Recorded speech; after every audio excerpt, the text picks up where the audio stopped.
bienvenido nuevamente a Energy Channel. Continuamos con nuestro viaje de conocimiento.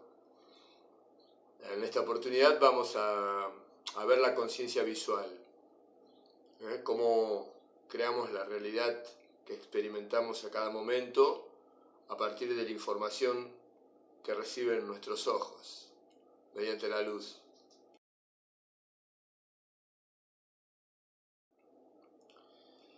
El sistema visual en los seres humanos permite, luz mediante, recoger información del medio ambiente.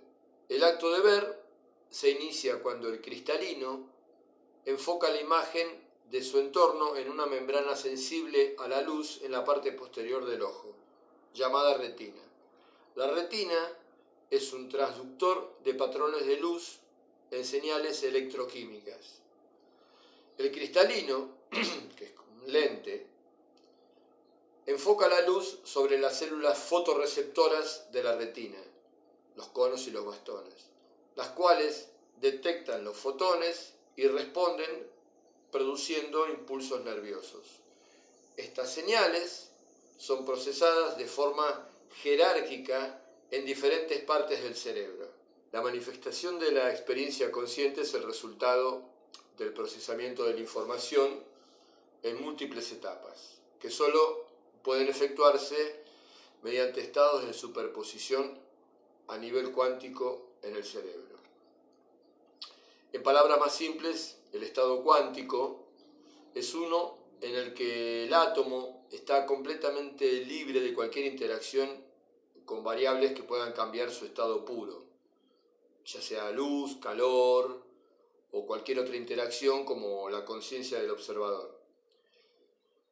Y con la interacción se perturba fuertemente el sistema, es decir, desaparecen los efectos cuánticos como coherencia, superposición, o sea, estados con múltiples posibilidades, para luego colapsar en una de estas posibilidades y volverse determinista. Es decir, antes era múltiples posibilidades para colapsar en una ya determinada, particular, es decir, la realidad particular que se experimenta conscientemente. El proceso por el cual esta perturbación produce alguna de estas características del comportamiento típicamente cuántico se conoce como decoherencia cuántica. Vimos en el capítulo anterior que la experiencia consciente es el resultado de un ensamblado de componentes o agregados, concretamente 5 pasos, 5 agregados. Sin embargo, tenemos una sensación unificada de este proceso, de esta toma de conocimiento o momento consciente. El estudio de la conciencia visual nos aporta una nueva manera de comprender de qué manera el cerebro procesa la información para crear la realidad cotidiana y el mundo que experimentamos. La ciencia de manera clásica sostiene que es imposible que sucedan fenómenos cuánticos en las condiciones de humedad y temperatura del cerebro, y esto debido justamente a la decoherencia cuántica debido al efecto térmico del cerebro. O sea, desaparecen los estados de superposición y múltiples posibilidades colapsando en una de estas posibilidades. La decoherencia cuántica es el término aceptado y utilizado en mecánica cuántica, como les vengo diciendo, para explicar cómo un estado cuántico entrelazado puede dar lugar a un estado físico clásico, es decir, no entrelazado. El estado físico clásico es lo que percibimos cotidianamente con nuestros sentidos y es lo que es descrito por la física clásica, las leyes de la física clásica. En otras palabras, como un sistema físico bajo ciertas condiciones específicas deja de exhibir efectos cuánticos y pasa a exhibir un comportamiento clásico. La vía visual es una vía nerviosa aferente que nos permite convertir luz visible en una señal eléctrica que termina formando la percepción de una imagen. macroscópicamente la vía visual incluye estructuras como la retina, el nervio óptico, el quiasma óptico, el tracto óptico, el cuerpo geniculado lateral del tálamo, en el cerebro, la radiación óptica, llegando finalmente a la corteza visual en el lóbulo occipital. Veamos algunas características de la retina. Como les decía antes, la retina es un tejido sensible a la luz situado en la superficie interior del ojo. La retina tiene una estructura compleja, está formado básicamente por varias capas de neuronas interconectadas mediante sinapsis. Las únicas células sensibles directamente a la luz son los fotorreceptores, los conos y los bastones. La retina contiene 10 capas paralelas, que son, comenzando por la zona más superficial hasta la más interna, lo que se llama el epitelio pigmentario, que es la capa más externa de la retina. Está formado por células cúbicas, que no son neuronas y poseen gránulos de melanina, que le dan una pigmentación característica. La segunda capa ya es la de células fotorreceptoras. Está formada por los segmentos más externos de los conos y los bastones. Luego viene la capa limitante externa, la capa nuclear o granular externa, la capa plexiforme externa, la sexta es la capa nuclear o granular interna. Ya en estas capas comienzan las células fotorreceptoras a hacer sinapsis con las células bipolares. Luego vienen las capas nuclear, granular interna, capa plexiforme interna, y ya acá las células bipolares hacen conexión con células ganglionares, que son las que sus axones formarán el nervio óptico, saliendo de la retina y del ojo, dirigiéndose hacia el cerebro. La vía visual comienza, como vemos, con los conos y los bastones, que son las células fotorreceptoras, que se disponen en las capas 2, 3, 4 y 5. La parte fotorreceptora de estas células es su extremo externo, donde acá se acumulan los pigmentos ópticos. Luego veremos esto con más detalles. Por las fibras internas hacen sinapsis con las células bipolares, en las capas 5, 6 y 7. Y en la capa 7, llamada plexiforme, el axón de las células bipolares hacen sinapsis con las dendritas de las células ganglionares. Recién les expliqué. Así que los axones de las células ganglionares que forman el nervio óptico continúan hacia atrás. Los que provienen de la mitad lateral o temporal, diríamos del lado externo de la retina, se mantienen del mismo lado. Y los que provienen de la mitad medial o nasal, más interna, se cruzan de lado. Es lo que se llama una decusación. Esta decusación parcial ocurre en el quiasma óptico, que constituye además el origen aparente o visible del nervio óptico, que sigue su camino hacia atrás para conectar con el núcleo geniculado lateral del tálamo, en el diencéfalo, en el centro del cerebro. Es una estación fundamental, muy importante, que recibe aferencias, recibe conexiones, fibras que provienen de todas partes del cuerpo. En este caso, recibe a la vía óptica. Los axones de las células ganglionares hacen sinapsis con las neuronas ubicadas en el tálamo, y éstas enviarán sus fibras hacia la corteza del lóbulo occipital. Y dado que estos axones que van hacia atrás, hacia el lóbulo occipital, se separan en forma de abanico, se los denomina radiación óptica. La corteza cerebral está dividida en áreas, cada una definida por su función. Hace ya más de un siglo, el neurólogo Brodmann numeró estas áreas. de acuerdo a sus características y a su función.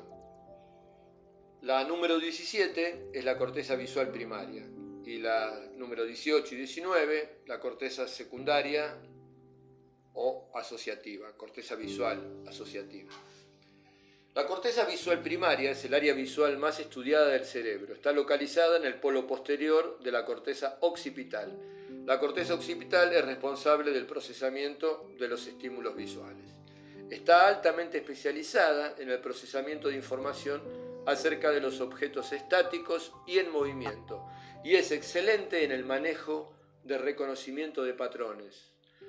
Resumiendo, la vía visual está constituida por 4 células en serie, 2 ubicadas en la retina. Son los fotorreceptores y las células bipolares. Y hay otra, la tercera, que ubica parte en la retina y parte en el nervio óptico, las células ganglionares. Y la cuarta, que está en el núcleo geniculado lateral del tálamo, que es la que hará conexión con la corteza visual, en el lóbulo occipital. Un breve detalle. Un pequeño grupo de los axones de las células ganglionares, aproximadamente un 10%, se desvían de este recorrido que les he contado, no llegan al tálamo, sino que hacen sinapsis en otros núcleos como el hipotálamo y la formación reticular en el mesencéfalo, para cumplir funciones en reflejos, como por ejemplo el reflejo pupilar fotomotor, es decir, de acuerdo a la luz, miosis, midriasis, también en el estado de alerta y el ciclo circadiano, que ya les he contado en otra oportunidad.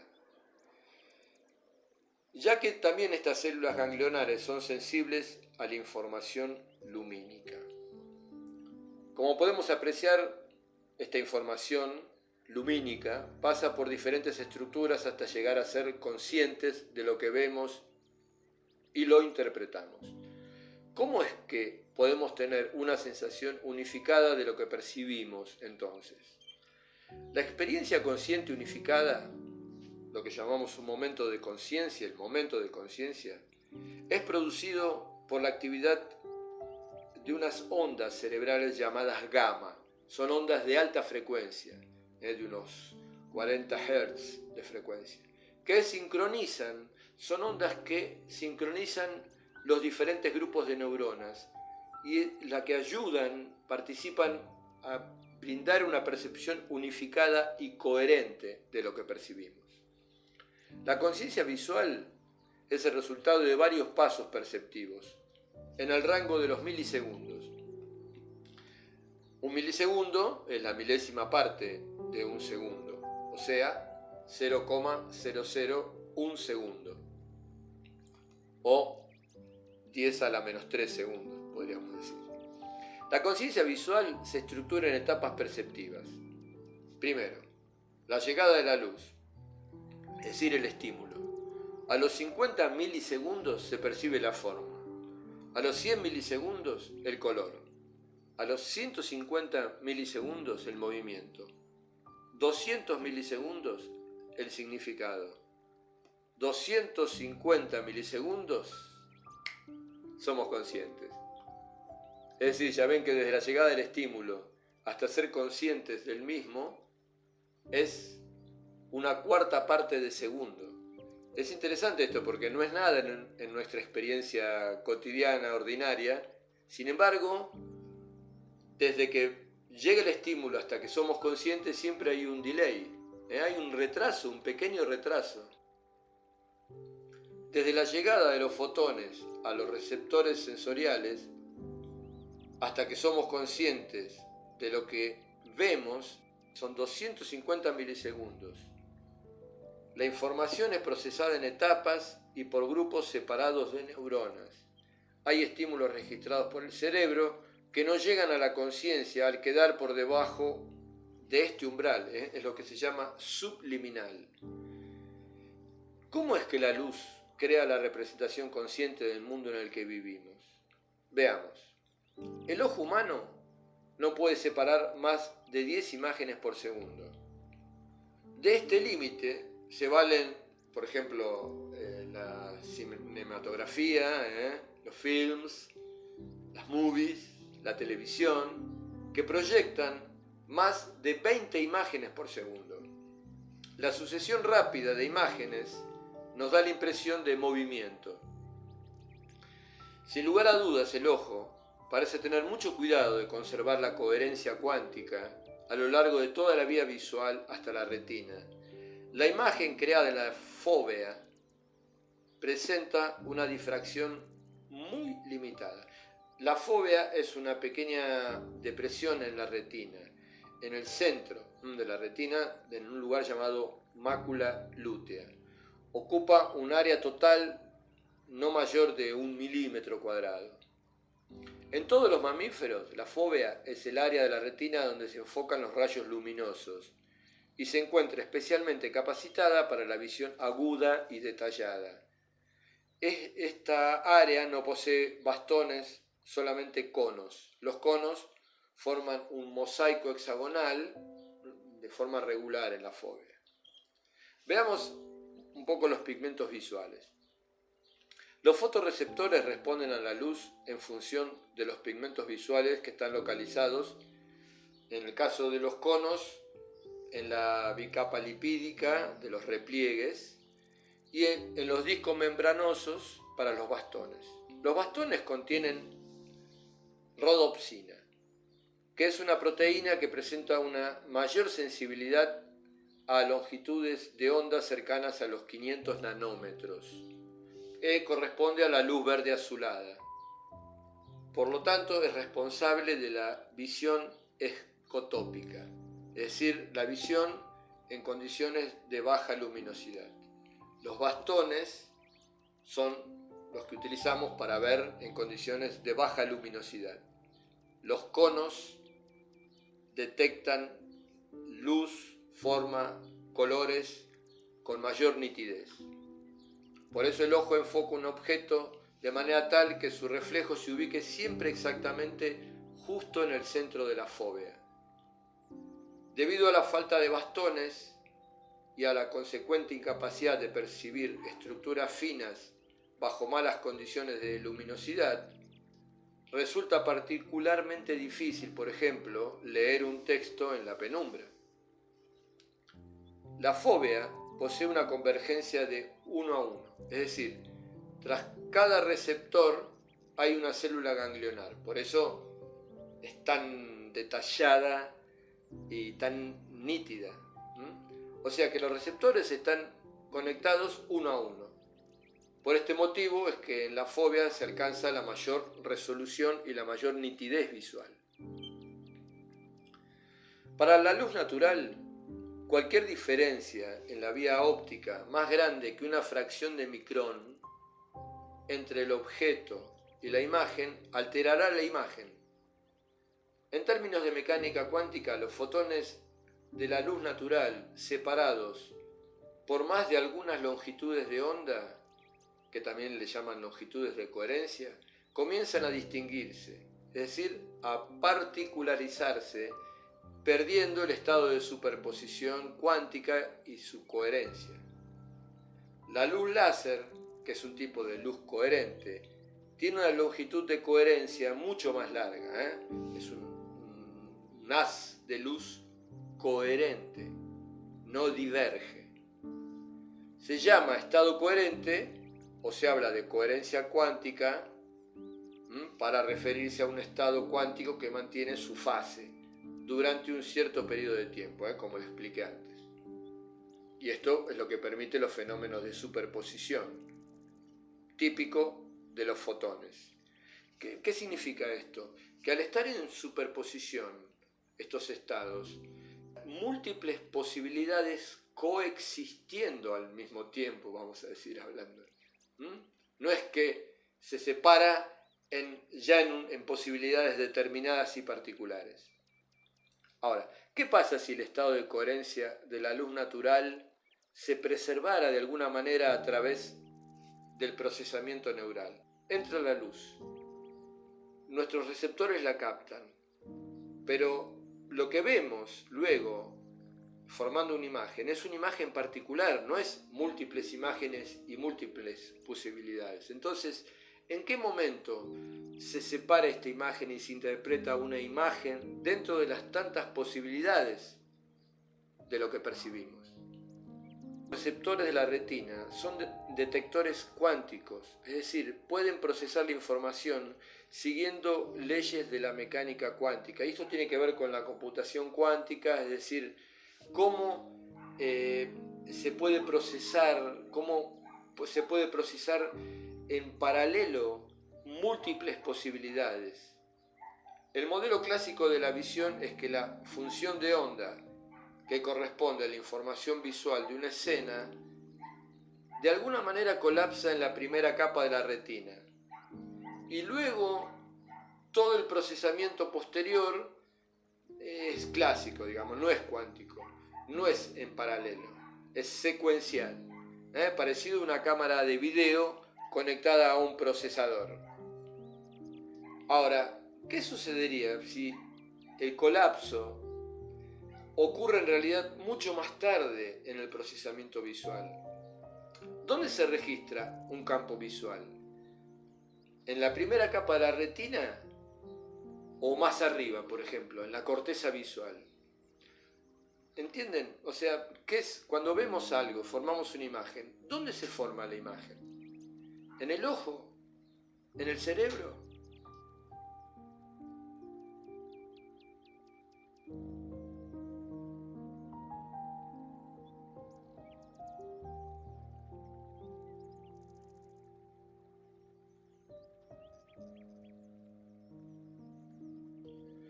El fotón transporta información que a nivel cuántico es leída y procesada por los sensores. Esta información seguirá la vía visual colapsando en una imagen consciente. Lo interesante es que cada observador procesa e interpreta la información de manera particular. Cada observador ocupa un sitio de referencia único y puede procesar la información contenida en los fotones de manera propia. Y la información contenida en un solo fotón es enorme. Bien, la significación de esto es que lo que nosotros observamos, la luz que percibimos, contiene mucha más información, energía y posibilidades de la que ordinariamente procesamos. Y tenemos la capacidad para extraer de esta luz, para gestionar mucha más información, energía y posibilidades, lo que significa que la imagen que percibimos, la realidad que creamos con nuestra conciencia puede ser mucho más rica en posibilidades, y esto es de acuerdo al nivel de conciencia del observador.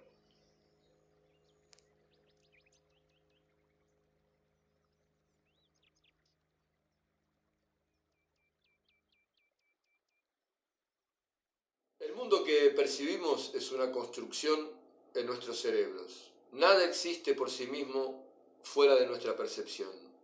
La visión espiritual, el ojo de la mente, trasciende la percepción ordinaria, que solo capta el reflejo de las cosas.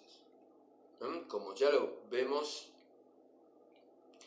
nuestros sentidos físicos solo captan una parte de lo que existe, una pequeña parte de lo que existe que encima es interpretada. Este tipo de visión, la visión espiritual, incluye la forma y la no forma, ya que extrae información directamente de los niveles fundamentales antes de que colapse y se manifieste una realidad determinada. Miramos y comprendemos al mundo de acuerdo a nuestro estado de conciencia. Dicho de otra manera, la realidad que experimentamos es un estado de la mente. Entonces, ¿cómo hacer para descubrir la verdadera naturaleza de la realidad. Bueno, el carácter verdadero de la realidad tiene por carácter único la ausencia de carácter. Este trabalengua significa que la verdadera naturaleza de la realidad que experimentamos es que no es ni esto ni lo otro. Dicho de otra manera, es esto y lo otro. Es lo que vemos, pero también lo que no vemos. Todas las existencias del universo, todos los fenómenos, sin excepción, son la verdadera naturaleza de la realidad. Cada cosa en sí misma es una expresión de la esencia. La creación es infinitamente variada, pero la esencia es una. Por eso cada cosa, cada ser, expresa esta verdad. En esencia, todas las existencias están vacías de aspecto, sin mancha, sin pureza. Así es la realidad, sin belleza, sin suciedad, sin nacimiento, sin muerte. Es nuestra mirada la que crea la diferencia. Y nuestra mirada es un espejo de nuestra conciencia. Nuestra mirada crea la realidad porque la observación es conciencia y la conciencia es el sustrato de todo lo que existe. Es imposible para un ser humano ver la verdadera naturaleza de la realidad por el hecho de ser un ser humano. Nosotros, humanos, no podemos ver más que nuestro mundo de humanos. Un pez no ve más que su mundo de pez. Como se dice, un proverbio, un policía ve ladrones por todas partes, un médico ve solo la enfermedad, y todo es así. Si miramos el mundo con ojos ordinarios, solo veremos un mundo ordinario, y repetiremos la misma realidad una y otra vez.